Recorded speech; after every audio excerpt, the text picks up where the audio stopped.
Bu noktada çından bir tavsırmalıdır. Peygamber Huda Salam mübarek söyledi. İrhamu men fil ard, yerhamukum men fis sema diptir. Yer ehline rahmedin, asman nekti rahmetinliktir. Gurun emeğine, gurun şi oroktan toğram.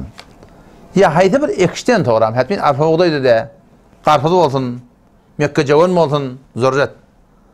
Sübürgüs olsun, pamuk olsun. Şundan toğram iyi diyanına kadim zamanında böyle Türkmen katı yürek deydi. Şimdi beter katı yürek boldur. Elle maşallah. Nemet yerli, çalancak sürüyor yerli. Ağdır yerli, dündür yerli koyuyorlar. Heyvan, rahat yok nimene. Maktadı neyme, şol bir, neyme deyin ahim. Gözün ödeyin mühendisin biri burada deyiptir. Şunu ağdırdan falan peyda var deyip, o da şöyle peydan edin. Peygamberime neyme diye biliyor musun? Allahu Ekber.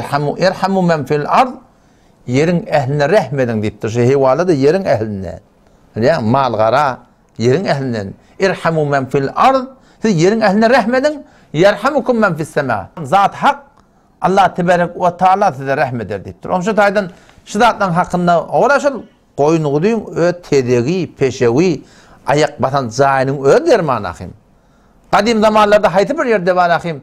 Bir yani doğru ekransızlık bulmasa mal garan sürdürülmüş şeyde.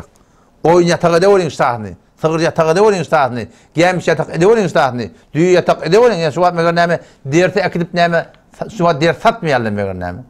Ders satyalar da şu var şeyden. O hem şu Müslüman doğruluğu, o mühendis ağı burada deyiptir ki, yani Huday taraflayın, şey edilyen iş katı tehlikede. Doğru mal var, ihtiyar var, bir de ne ona haram burada deyinne, yani adamçılık ya da katı pesçilik şey.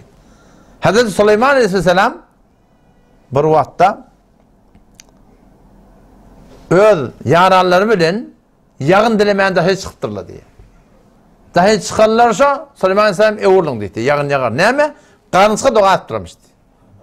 Karınızga doğa attırmıştık diye. Men aşırı diye yol muhaliyanına men koyuyor ağzından eşittim. Gayrıda gezip yedik diye aşırı çoban diyorlar. Dünyadan ayrıldı. Dünyadan giden adam. Aşır hoca ağzından eşittim. Biz gayrıda gezip yedik diye de. Şunu ağırdan bir düğü diye gelip diye ahırdan tuğuşacak bollu diye. Bir yerde çoban vurup diye yakında kavdu diye. Yani görmeden ananmarsın diye. Düğü diye asmanı ödep bir bağırdı diye daş. Düğün tez vermesine ne mi diyelim? Bağırdı diye değil mi? Bir imens bir ses etti diye. Görmesen ananmarsın defeden niye? Bulut gelip diye. Böyle yağın yağmağın durt diye. Dörrük diye.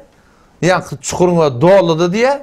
Eline emisirk boladı diye. Huday Teala'nın heyvanlar da Huday Teala'nın mahluğu da belli de hayti bir heyvanın ola da Huday Teala'nın isliye da. Yes'eluhu men fis semavati vel ard. Asmanına yerde hemen Allah'tan dileyerdi. Bir de ki biz dileyerdi. Heyvanlar da Huday Teala'dan dileyerdi dileklerini. Diller bilen biliyor musun? O zaman şu tayda Müslüman da oğlum yani belli değil. Hayti bir heyvanın rahmetmektik bir de rahmetmektik sebep olsun. Oyun olsun, sığır olsun, hayti bir de yapalım biliyor musun? O zaman şu taydan yani şun hakkında şu peygamberin kefini tutup koy samışı iyisin, he?